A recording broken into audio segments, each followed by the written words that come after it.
আসসালামু আলাইকুম এভরিওয়ান। আশা করছি আপনারা সবাই ভালো আছেন। সপ্তাহের একটা দিন আমরা নিজেদের মতো কাটানোর চেষ্টা করি। সেই দিনটি আমরা পরিবারের সাথে ঘুরতে বের হই, বাইরে খাওয়া দাওয়া করি। আজকের দিনটি অনেকটা সেরকমই। আজকে আমরা এসেছি একটি ভিন্টেজ ফেয়ার দেখতে। ভিন্টেজ ফেয়ার হলো পুরনো জিনিসপত্রের মেলা। রাস্তার পাশে এই ছোট ছোট দোকান সাজিয়েই হচ্ছিল এই ভিন্টেজ ফেয়ারটি। ইতালিয়ানরা পুরনো জিনিসপত্রের প্রতি অনেক আগ্রহী হয়ে থাকে, তাই প্রতি বছরই এই ধরনের মেলা হয়ে থাকে। এই দোকানটিতে পুরনো দিনের কলের গানের যন্ত্র বিক্রি হচ্ছিল এবং সাথে ছিল আরও পুরনো দিনের মিউজিক বক্স। মিউজিক্যাল ইনস্ট্রুমেন্ট ছাড়াও এই মেলাটিতে ছিল পুরনো দিনের পোর্ট্রেট, পেইন্টিং, ঘড়ি, বই, ভিন্টেজ ক্রোকারি ছাড়াও আরও অনেক ধরনের আইটেম। পাবলো পিকাসোর একটি খুব বিখ্যাত উক্তি আছে, painting is just another way of keeping a diary. আসলেই রং তুলির মাধ্যমে মন আর মস্তিষ্কের সব কথা চাইলেই ফ্রেমবন্দি করতে পারবেন।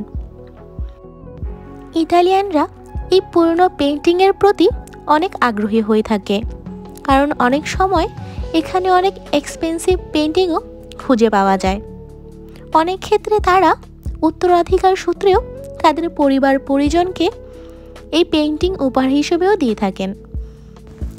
মেলায় ঘুরতে এসে মনে হচ্ছিল কোনো মিউজিয়ামে চলে এসেছি। কি নেই এখানে? পুরনো দিনের পেইন্টিং, ঘড়ি, পুরনো বই, ভিন্টেজ জুয়েলারি, ক্রোকারিজ সবই ছিল এই মেলাতে। আমি যদিও এই মেলা থেকে তেমন কিছুই কিনিনি, তবে মেলাটি ঘুরে দেখতে আমার খুব ভালো লাগছিল। এখানে চোখ পড়ল 1910 সালের একটি বারবি ডলের উপর।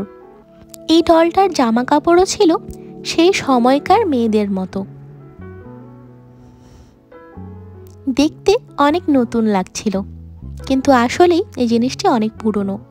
এখানে ছিল পুরনো দিনের পিকনিক বাস্কেট। কাঠের তৈরি এই পিকনিক বাস্কেট আর ঝুড়িগুলো আগের দিনে পিকনিক করার সময় মানুষ ব্যবহার করত। এই দোকানটা ছিল পুরনো কয়েন এবং বিশ্বযুদ্ধের সময় সৈনিকদের লেখা চিঠি এবং ছবিতে ভরা। এটি দেখতে ভালোই লাগছিল। এই দোকানটি ছিল ভিন্টেজ ক্রোকারিজের। এখনকার সময়েও ভিন্টেজ ক্রোকারিজ সবাই অনেক আগ্রহ করে কিনে থাকেন। আমারও ভিন্টেজ ক্রোকারিজ অনেক পছন্দ।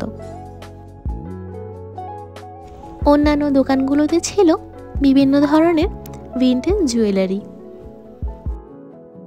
ভিন্টেজ জিনিসের প্রতি ইটালিয়ানদের আগ্রহ থাকায় ইটালির রোম শহরে অনেকগুলো সেকেন্ড হ্যান্ড শপও রয়েছে। সেই দোকানগুলোতেও অনেক ভিন্টেজ প্রোডাক্ট পাওয়া যায়। এই ধরনের মেলাগুলোতে অনেকেই আসেন কেনাকাটা করতে, আবার অনেকেই আসেন আমার মতো শখের বশে।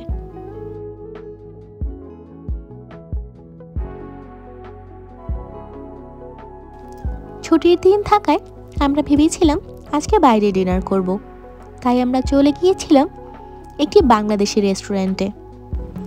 ইতালির রোম শহরে অনেকগুলো বাংলাদেশি এবং ইন্ডিয়ান রেস্টুরেন্ট রয়েছে। এসব রেস্টুরেন্টে ডাল ভাত ছাড়াও পোলাও, কাচ্চি, বিরিয়ানি সবই পাওয়া যায়। রেস্টুরেন্টের ভেতরে কিছুটা ভিড় থাকায় আমরা আউটার স্পেসে বসেছিলাম, কারণ আউটার স্পেসটি নিরিবিলি ছিল। খাবার অর্ডার করার পর আমরা অপেক্ষা করছিলাম। 15 মিনিটের মধ্যেই রেস্টুরেন্টের ভাইয়া আমাদের খাবার সার্ভ করে দিলেন। আমরা অর্ডার করেছিলাম হালিম আর চিকেন চাপ, সাথে ছিল বাটার নান। দেশের বাইরের রেস্টুরেন্টের খাবারের স্বাদ দেশের তুলনায় সম্পূর্ণ ভিন্ন হয়, তবে দীর্ঘ কয়েক বছরে এখানের খাবারেও অভ্যস্ত হয়ে গেছি।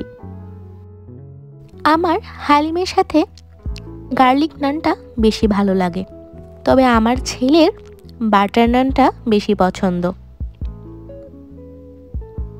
আমি চিকেন চাপটা ট্রাই করে দেখছিলাম। চিকেন চাপের তুলনায় আমার হালিমটা বেশি ভালো লেগেছে। আমি খাওয়ার পাশাপাশি কিছু ক্লিপ রেকর্ড করছিলাম, তাই আমার ছেলে ক্যামেরার দিকে তাকিয়ে হাসছিল। আমি পরবর্তীতে একটি চিকেন সমুচাও অর্ডার করেছিলাম, এটা স্বাদও দারুণ ছিল। আজকের ভিডিওটি আমি এখানেই শেষ করছি।